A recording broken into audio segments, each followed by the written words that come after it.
47歳、秋葉好きのゲームオタクです。当時、電車男のドラマや映画に書かされ脱オタクに向け、婚活パーティーに1年半通い、ようやく彼女ができて結婚することもできました。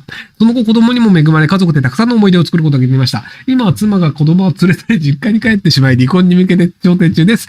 またゲームオタクに戻って秋葉通いが始まりそうです。頑張っても電車男のようになりませんでした。無理ぽ。